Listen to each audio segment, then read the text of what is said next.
J'étais dernièrement au Bujumbura, dans le cadre de l'Association des conférences épiscopales de l'Afrique centrale, Rwanda, Burundi, la RNC et la RDC. Cette question est au centre. C'était pour préparer les éléments de plaidoyer auprès de chacun des chefs de l'État. Et ce sont des occasions où on se dit, on échange en toute vérité.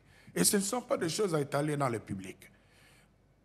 À Kigali, c'était le Chéam dont le cardinal est président.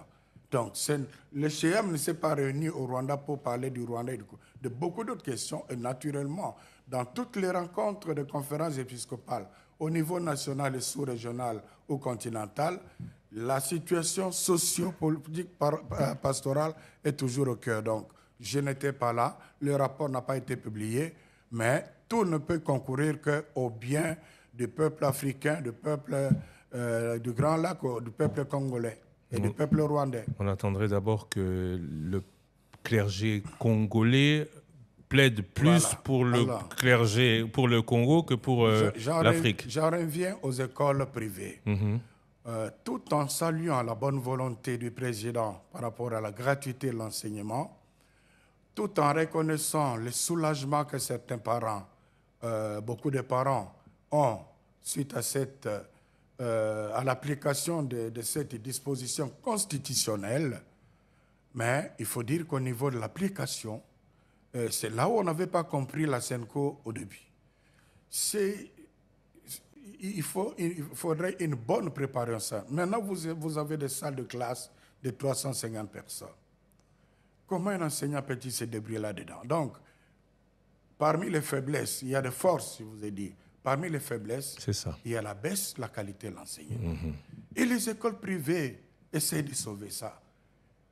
Essaient de sauver ça. Et on n'est pas obligé de s'inscrire dans les écoles privées. Si vous voulez une école de qualité où l'enseignant est très bien payé, où vous avez tout le... Je me demande si vos enfants ici étudient dans les écoles publiques. Je ne vous demande pas de répondre. J'allais vous poser la même question, mais j'ai oublié que les prêtres catholiques ont fait vœu de chasteté. Mais les réseaux sociaux m'ont tribué des enfants, je ne sais combien, 4, 5, 6, 7. On est d'accord que vous n'en avez pas. Mais puisque vous en parlez, avant le pape, on faisait le ménage, on n'en parle plus. Hein. Le ménage dans l'Église catholique de ces prêtres qui se comportaient comme des non-prêtres, qui se mariaient, qui avaient des enfants. Je crois que les instructions sont claires à chaque évêque de la... Non, nous sommes une église qui tient la discipline. C'est clair, donc les instructions sont là. Mais qui a laissé faire qui a laissé faire longtemps. Non, les prêtres qui ont des enfants, et les évêques sont instruits. On les aide à vivre leur situation maritale. Et on les laisse prêtres? Non, justement. Donc, on les exclut. Oui, on les exclut. Donc, nous ne sommes pas des saints, hein, mais ceux qui ont eu cette faiblesse-là, donc voilà une des dispositions.